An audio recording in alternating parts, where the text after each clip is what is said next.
Drawathon is a free annual event for high school students that draws together art-minded young people from across the state for a night of creativity. What you're about to see is a visual interpretation of Hans Christian Andersen's story of The Little Mermaid, along with a reading of the text that inspired each drawing. These drawings were created over the course of 3 half-hour drawing sessions held at the 2013 Drawathon.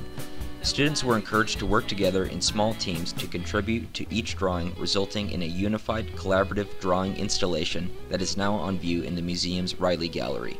This year's Drawathon mural will be on view until April 1st. Follow Jocelyn's Drawathon on Facebook to receive updates about next year's events and other teen-specific Jocelyn programs.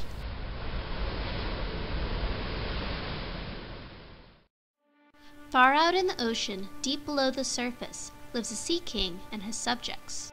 The sea king had 6 beautiful daughters who were raised by their grandmother. The youngest mermaid was enchanted with the world above and made her grandmother tell her all she knew of the ships and of the towns, the people and the animals. When the little mermaid reached her 15th year, she was finally allowed to visit the surface of the sea. When she rose to the surface, there was a large ship on the sea, with many sailors and a handsome prince celebrating on board. The little mermaid could not take her eyes from the ship, the beautiful prince, or the dreadful storm that was approaching. The storm knocked over the ship and sent the beautiful prince overboard. The little mermaid swam after the prince and held him above the waves until morning.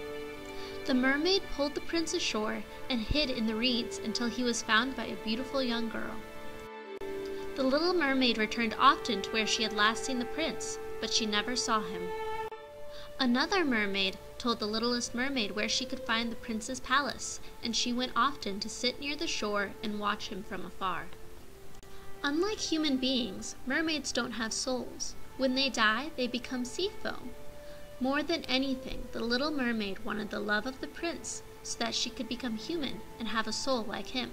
To distract the little mermaid from her sadness, the sea king threw a ball, and the mermaid sang with the prettiest voice of them all.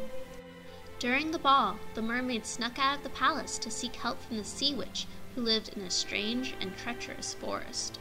The sea witch lived in a house built of the bones of shipwrecked human beings, and she sat outside, letting fat water snakes crawl all over her. And she agreed to help the little mermaid, but for a price: her voice. If the mermaid gave up her voice, the sea witch would give her a potion to turn her into a human. In order to gain a soul, however, the prince must marry her. If he married another, the little mermaid would die. The witch threw magical items into her cauldron, including a drop of her own black blood, and when it boiled, the sound was like the weeping of a crocodile. She cut off the mermaid's tongue, added it to the potion, and gave it to the little mermaid. The mermaid approached the prince's palace and sat on the steps to drink the potion. Magically, her tail transformed into 2 beautiful legs. When the prince found her, he was enchanted and took her inside. Although she could not speak to him, the little mermaid loved the prince, yet she missed her family and would often see them waving at her from the sea. As the days passed, the little mermaid fell more in love with the prince, and though he was fond of her and spent all his time with her, he still yearned for the girl he saw on the beach long ago. The little mermaid, who was seen by all to be beautiful, would have done anything for the prince, and yet the prince did not love her. His heart belonged to another. One day the prince was invited to visit a beautiful princess from a neighboring kingdom. To his surprise, it was the girl who had rescued him on the shore. He immediately proposed to her and broke the heart of the little mermaid. The next day there was great rejoicing, and the prince was married. But the little mermaid's heart was filled with sorrow. The little mermaid was sad because of her deal with the sea witch, and the next morning she would change into sea foam and never live again. While the little mermaid watched for the morning, she saw her sisters in the water, but their beautiful hair had been chopped off. The mermaid sisters had traded their hair to the sea witch for a knife. If the little mermaid killed her prince, she would change back into a mermaid. The little mermaid crept towards the sleeping prince, but she could not kill him.